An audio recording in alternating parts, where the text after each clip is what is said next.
안녕하세요. 쫑입니다. 그렇게 더웠던 여름도 이제 다 지나가고 가을도 지나가고 백령도는 이제 겨울이 온 것만 같은데요. 구독자 여러분들 잘 지내고 계신가요?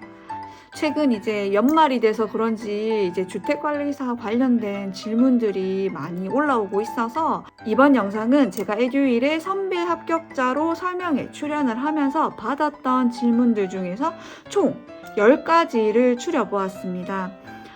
설명회 종료된 후에도 많은 분들이 어떤 내용이었는지 궁금해 하시기도 하셨고 또 물어도 봐주셨고, 그리고 아까도 말씀드린 것처럼 이제 주택관리사 시험을 준비하고자 하시는 분들이 많은 질문을 지금 남겨주고 계시기 때문에 시험을 준비하시는 초시생 여러분들에게 조금이나마 도움이 되었으면 해서 이렇게 영상을 제작해 보았습니다.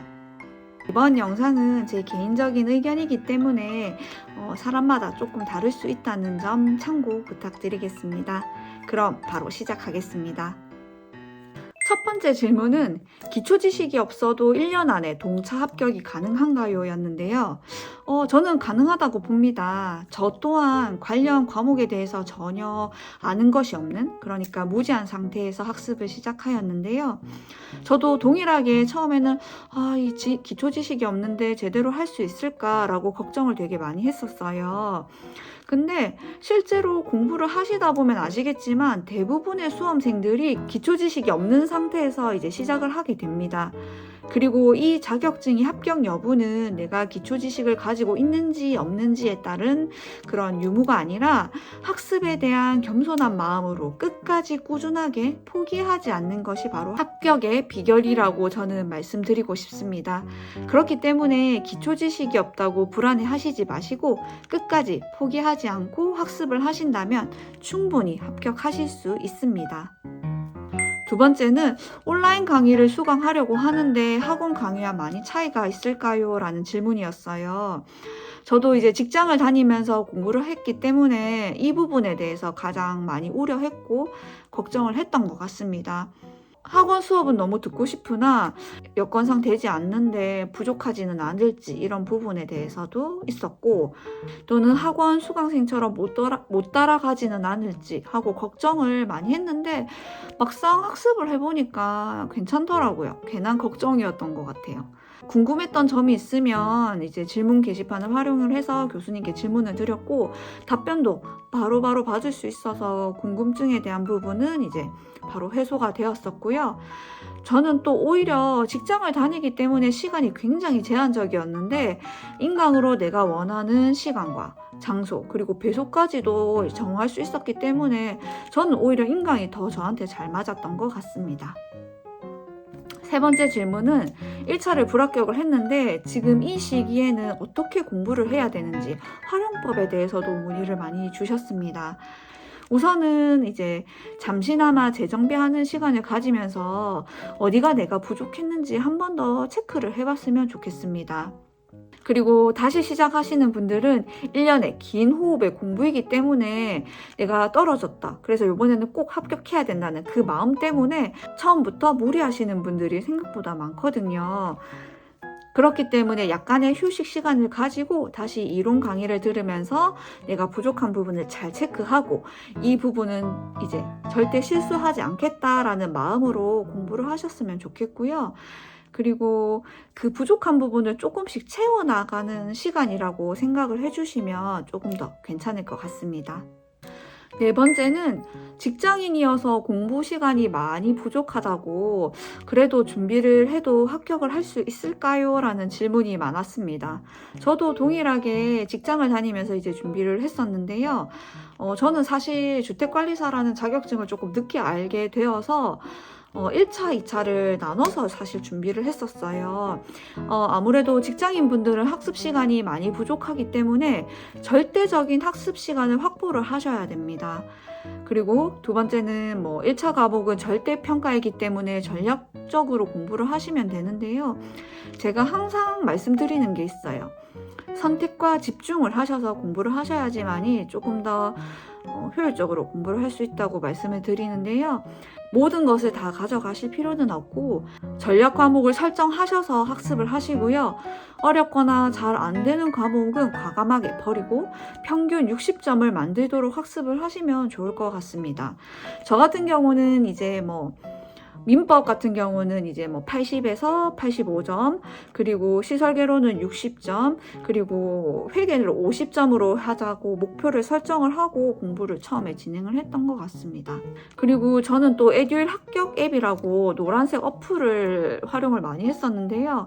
자투리 시간이나 혹은 출퇴근 시간, 혹은 점심시간을 활용을 해서 인강을 배속으로 해서 빠르게 듣는다거나 아니면 앱 안에 있는 기출문제도 풀어보았고요.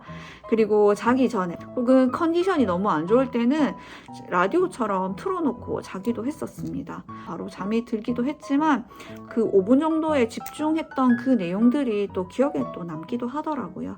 그렇게 활용하면서 공부 진행했던 것 같습니다. 5번째는 작년 교재로 공부를 해도 괜찮을지에 대한 문의였습니다.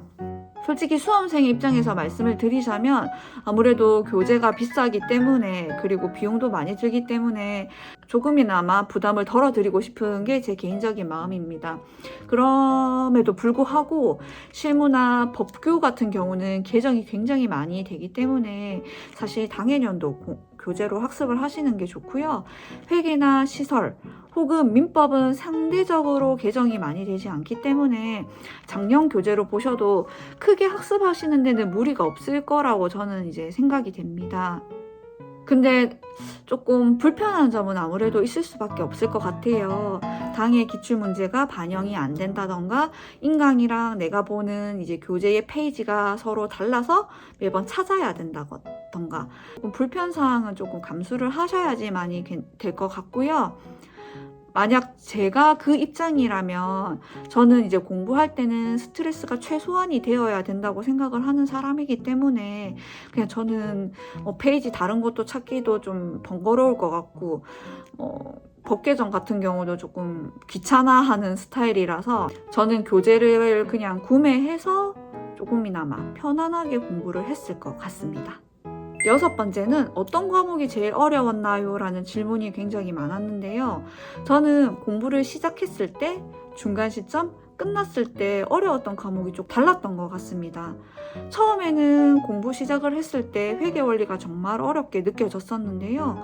시험이 다가왔을 때는 회계 원리는 이제 정형화된 문제 패턴으로 나오기 때문에 내가 조금만 숙지를 하면 오히려 쉽게 느껴졌던 과목이었고, 시설개론 같은 경우는 처음에는 쉽다기보다는 좀 흥미롭게 공부를 했었는데 시험에 임박하면 할수록 범위도 굉장히 많아지고 의미는 하나인데 사용하는 단어가 많아서 그런 부분이 조금 어렵게 느껴졌던 것 같습니다. 실제 시험에서도 회계 원리보다는 시설개론이 저는 더 어려웠고 점수도 실제로 그렇게 나오더라고요. 그래서 저는 개인적으로 시험 공부하기 초반에는 회계가 어려웠지만 시험 끝날 때쯤에는 시설개론이 조금 더 어려웠다라고 말씀드리고 싶습니다. 7번째는 시험에서 공부한 내용들이 실제로 내가 근무를 하게 되면 도움이 되는지에 대한 부분이었는데요. 저는 지금 현재 아시다시피 이제 백령도 주택관리공단에서 행정직으로 근무를 하고 있고요. 지금 현재로는 회계 쪽으로 굉장히 도움을 많이 받고 있고, 그리고 제가 하는 업무는 아니지만 시설 쪽에 담당하시고 계시는 분들의 얘기를 하시는 거를 들어보면 시설 쪽으로도 어느 정도 이해가 되는 부분이 있더라고요. 근데 만약에 소장으로 근무를 하시게 된다 그러면 행정 쪽도 분명히 아셔야 되고 시설 쪽도 알고 계셔야 되기 때문에 굉장히 도움을 많이 받으실 수 있을 것 같고요. 일단은 그 과목 중에서도 굉장히 도움을 많이 받을 수 있는 게 제 개인적으로는 관리 실무라던가 아니면은 시설개론 그리고 회계 쪽에서 많은 도움을 받을 수 있을 거라고 생각이 듭니다. 8번째는 주택관리사 자격증과 함께 따면 유리한 자격증이 무엇이 있을까요? 라는 질문이었는데요.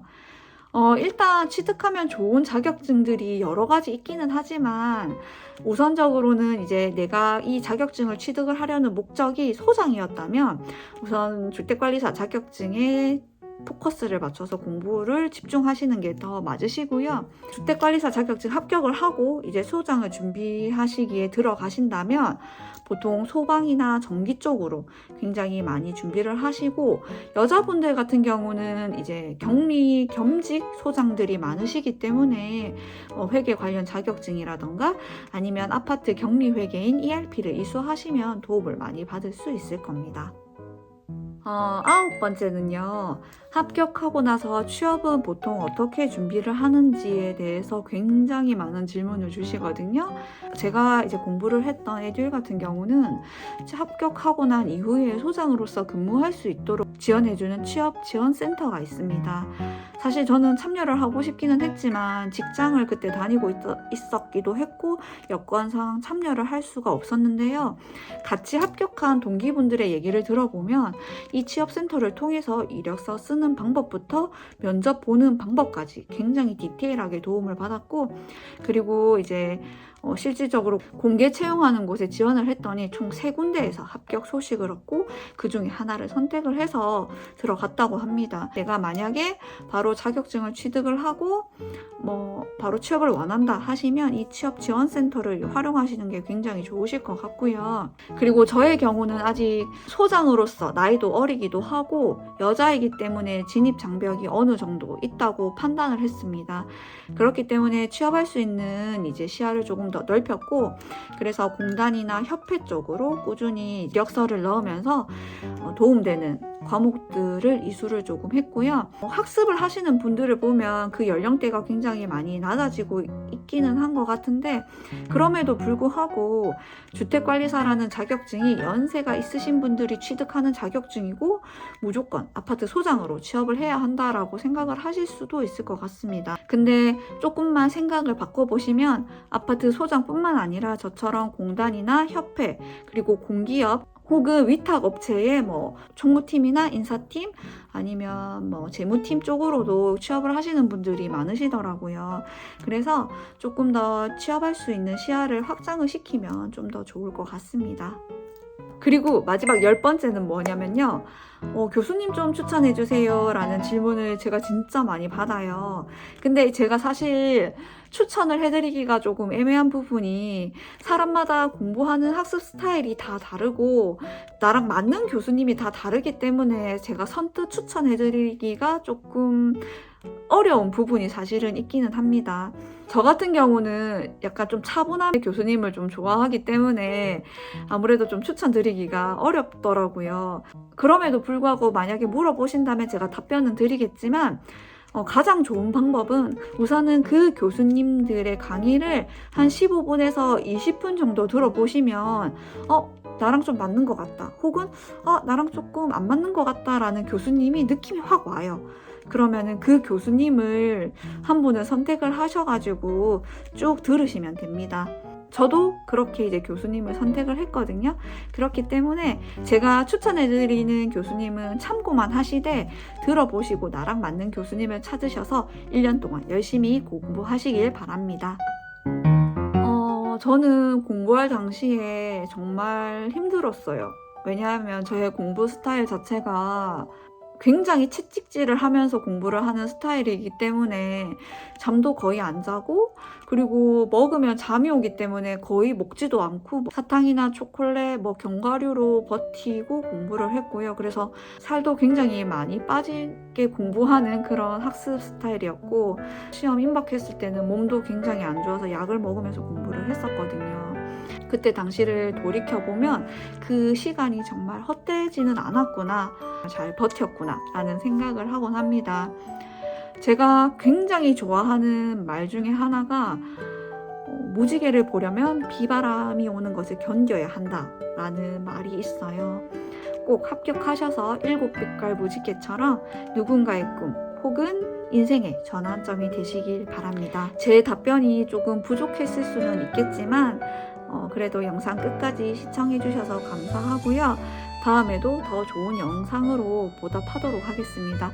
그럼 오늘도 즐거운 하루 되세요. 안녕. 감사합니다.